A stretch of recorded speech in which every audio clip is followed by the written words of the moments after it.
हुकूमत बानी पीटीआई के इलाज के लिए अदालती हुक्म की मनूअन पाबंद। वफाकी वजीर पार्लिमानी अमूर डॉक्टर तारिक फजल चौधरी का सेनेट में बड़ा ऐलान। कहा, सरकारी अस्पताल में इलाज ना हुआ तो शिफा इंटरनेशनल मुंतकिल करेंगे, जरूरत पड़ी तो बैरून मुल्क जाने का फैसला भी हो सकता है। तफसीलात के मुताबिक बानी पीटीआई इमरान खान के अस्पताल मुंतकली के हवाले से वफाकी हुकूमत का अहम और बड़ा मौक़िफ़ सामने आ गया।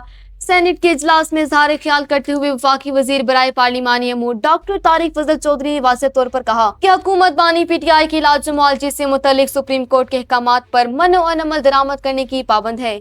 उन्होंने ईवान को बताया कि अगर बानी पीटीआई का इलाज किसी सरकारी अस्पताल में मुमकिन ना हो सका तो उन्हें शिफा इंटरनेशनल अस्पताल मुंतकिल किया जाएगा, जबकि हालात की नज़ाकत और जरूरत के मुताबिक उनके बैरून मुल्क जाने का फैसला भी हो सकता है। हुकूमत की जानिब से दायर की गई नज़रसानी की दरख्वास्त की वजाहत करते हुए वफाकी वजीर ने कहा कि सुप्रीम कोर्ट से रुजू का मकसद सिर्फ ये तय करना था कि आया ये फैसला सिर्फ एक मखसूस कैदी के लिए है या फिर मुल्क भर के दीगर तमाम कैदियों के लिए भी यही ज़ाब्ता लागू होगा। डॉक्टर तारिक फजल चौधरी ने ईवान में मजीद कहा कि इमरान खान के तमाम मुकदमात अदालतों में ज़ेर समाअत हैं और उनके हतमी मुस्तकबिल का फैसला भी कानून के मुताबिक अदालतें ही करेंगी। मुस्लिम लीग ने उनके रहनुमाओं की माजी की कैदोबंद की सोबतों का हवाला देते हुए उन्होंने कहा कि नून लीग की क़यादत को भी अदालतों के जरिए ही रिलीफ मिला था। उन्होंने पीटीआई को मशवरा दिया कि पुरतशद्दुद एहतजाज और अदलिया पर तनकीद करने के बजाय आईनी और कानूनी रास्ता इख्तियार किया जाए, क्योंकि सियासी मसाइल का हल एहतजाज में नहीं बल्कि कानूनी और जमहूरी निज़ाम के जरिए ही मुमकिन है।